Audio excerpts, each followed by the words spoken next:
नमस्कार, मैं हूं ताराचंद नागर और आप देख रहे हैं गंगा जल न्यूज।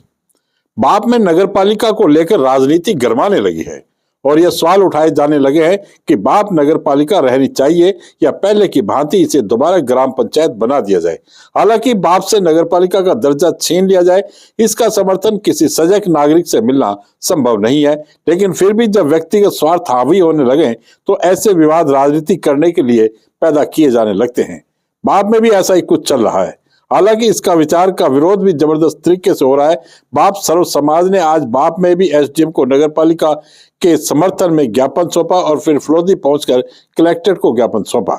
बाप सर्व समाज के बैनर तले बाप से आए ग्रामीणों ने जिला कलेक्टर को ज्ञापन सौंपा और बाप नगरपालिका को यथावत बनाए रखने की मांग की। कांग्रेस नेता जगदीश पालीवाल ने कहा कि व्यक्तिगत स्वार्थों की पूर्ति के लिए कुछ लोग ऐसी मांग उठा रहे हैं, लेकिन उनको जन समर्थन नहीं मिल रहा। वर्ष 2023-24 में बजट घोषणा में तत्कालीन कांग्रेस की अशोक गहलोत सरकार ने बाप की ग्राम पंचायत को नगर पालिका में क्रमोन्नत किया था और तब से ही नगर पालिका काम कर रही है और विकास कार्य करवाए जा रहे हैं। ज्ञापन में आरोप लगाया गया है कि क्षेत्र के कुछ व्यक्तियों द्वारा निजी स्वार्थ के लिए नगर पालिका को निरस्त करवाने का प्रयास किया जा रहा है। इसका मुख्य कारण एक व्यक्ति विशेष समूह को फायदा पहुंचाना है, ना कि क्षेत्र का विकास करवाना है।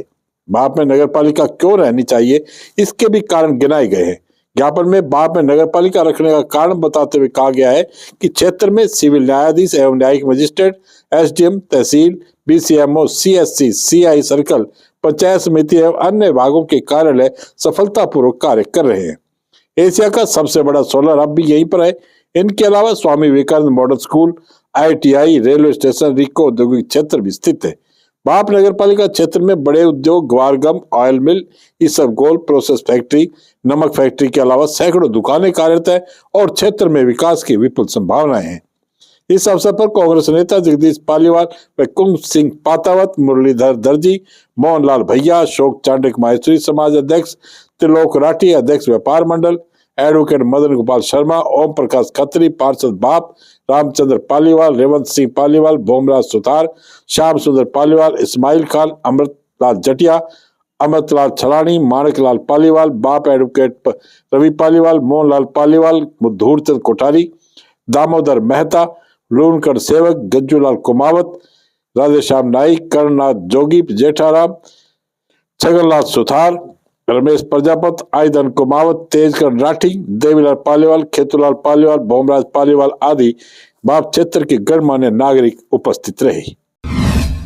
जिला बनने के बाद से स्टाफ की कमी से जूझ रही फलोदी जिला पुलिस को कुछ राहत मिलने के आसार नजर आए हैं।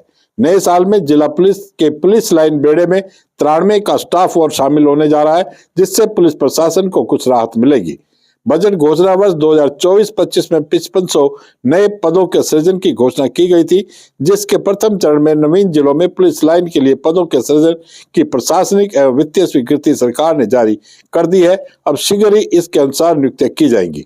नवीन जिलों में कुल 1440 जनों की नियुक्तियां की जाएंगी। अतिरिक्त महानिदेशक पुलिस जयपुर डॉक्टर प्रशाखा माथुर द्वारा जारी आदेशों के अनुसार इनमें फलोदी जिले को 4 ASI, 1 ASI, 15 head constable, 66 constable तथा 7 कांस्टेबल चालक की नियुक्तियां की जाएंगी। सरकार ने जिन नए जिलों में पद स्वीकृत किया है उनमें फलोदी को सबसे कम पदों में दूसरा नंबर है। खैरथल को सबसे कम 57 पद ही मिले हैं। सलूम्बर को फलोदी से भी कम 80 पद मिले हैं, जबकि फलोदी को 93 पद स्वीकृत हुए। फलोदी, सलूम्बर और खैरथल को एक भी इंस्पेक्टर नहीं मिला है। सरकार ने 3 जिलों को सर्वाधिक पद आवंटित किए हैं। इनमें कोटपूतली, डीग और ब्यावर को 286 पद मिले, जबकि डीडवाड़ा, कुचामन को 222 तथा बालोतरा के लिए 130 पद स्वीकृत किए गए हैं। सरकार की त्रिस्तरीय जन सुनवाई कार्यक्रम के तहत आज जिला कलेक्टर हरजीलाल अटल ने रावरा गांव में तथा एसडीएम सुनील पवार ने ओपाड़ी में ग्राम पंचायत स्तरीय जन सुनवाई करते हुए समस्याएं सुनी। रावरा में प्राप्त प्रकरणों की वस्तुस्थिति जानते हुए अधिकारियों को समय पर निस्तारण करने के निर्देश दिए गए। कलेक्टर ने योजनाओं से अधिकाधिक पात्र लोगों को लाभ लेने के लिए प्रेरित किया। साथ ही ई गिरदावरी, फसल बीमा के संबंध में जानकारी देते हुए ग्राम विकास अधिकारी को विस्तृत से ग्रामीणों को जागरूक करने के निर्देश दिए। जन सुनवाई में बिजली, पानी, सड़क, रिक्त पद भरवाने, गिरदावरी, फसल बीमा सहित विभिन्न विषयों से संबंधित परिवाद प्राप्त हुए हैं। जिला कलेक्टर ने अकार्यशील खुले बोरवेल व ट्यूबवेल को बंद करवाने को कहा। इस दौरान एसडीएम सुखराम पिंडेल, तहसीलदार अनुपाराम सहित अन्य अधिकारी उपस्थित रहे। ग्राम पंचायत होपाड़ी में जन सुनवाई में एसडीएम सुनील पवार, एसीओ ललित गर्ग, तहसीलदार डॉक्टर भावना सांखला सहित विभिन्न विभागों के अधिकारी कर्मचारी उपस्थित रहे। सुनवाई के दौरान 8 परिवाद प्राप्त हुए, जिन पर सुनवाई करते हुए एसडीएम ने परिवादों का जल निस्तारण कर राहत प्रदान करने के निर्देश दिए। जन सुनवाई में जल प्रदाय विभाग, बिजली विभाग, राजस्व, आबकारी, पंचायती राज से संबंधित परिवाद प्राप्त हुए। सरपंच सुमन पालीवाल के अलावा सामाजिक कार्यकर्ता रमेश पालीवाल, मदन पालीवाल आदि ने शिविर में सहयोग किया। एसडीएम सुनील पवार ने संबोधित करते हुए कहा कि आम जन को सुशासन उपलब्ध करवाने के लिए त्रिस्तरीय जन सुनवाई व्यवस्था की गई है। पहले गुरुवार को ग्राम पंचायत, दूसरे को उपखंड स्तरीय अटल जन सेवा शिविर तथा तीसरे गुरुवार को जिला स्तरीय जन सुनवाई का आयोजन किया जाता है। युवा राष्ट्रीय संत स्वामी धर्मबंधु द्वारा प्रायोजित 25वें राष्ट्र कथा शिविर में भाग ले रहे फलोदी के स्काउट दल ने आज कथा में भाग लिया और राष्ट्रभक्ति का पाठ पढ़ा। यह शिविर गुजरात के राजकोट जिले के प्रांसला गांव में लगाया गया है। इसमें प्रतिदिन देश के कोने कोने से आए 20,000 नवयुवकों को सम्मानित लोगों द्वारा राष्ट्र भाव से ओतप्रोत व्याख्यान दिया जाता है।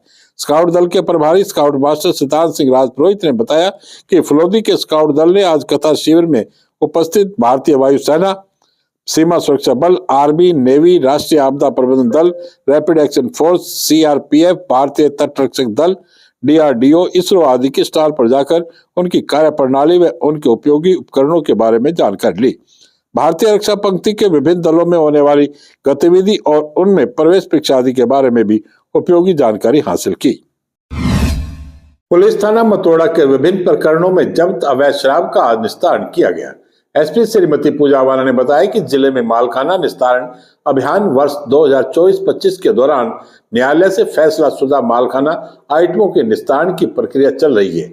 इसके तहत थाना मतोड़ा में वर्ष 2019 से 2022 तक के आबकारी अधिनियम के कुल 19 प्रकरणों में जब्त शुदा अवैध देशी सादा शराब, ढोला मारू व अंग्रेजी शराब के कुल 411 कार्टन व 22 बियर की बोतल, भिन्न भिन्न प्रकार की देसी व अंग्रेजी शराब के पवों का निस्तारण किया गया। जिला आबकारी अधिकारी जोधपुर के आदेशानुसार गठित टीम जिला आबकारी अधिकारी जोधपुर भवानी सिंह राठौड़ की मौजूदगी में अचलाराम थाना अधिकारी मतोड़ा, दखत सिंह कनिष्ठ सहायक आबकारी विभाग Jodhpur, Ghevaram head constable, Mahavir Singh head constable, प्रभारी मालखाना मतोड़ा की उपस्थिति में रहे। थाना परिसर मतोड़ा में जमी दोष खनिज नष्ट किया गया।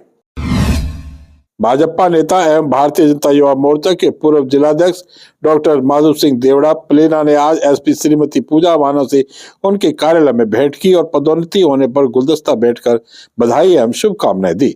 इस अवसर पर मनोहर गोयल, पूर्व प्रवक्ता भारतीय जनता युवा मोर्चा भी उपस्थित रहे। आज बस इतने ही समाचार। कल फिर आपसे मुलाकात होगी, तब तक के लिए मुझे दे आज्ञा। धन्यवाद। शुभ रात्रि।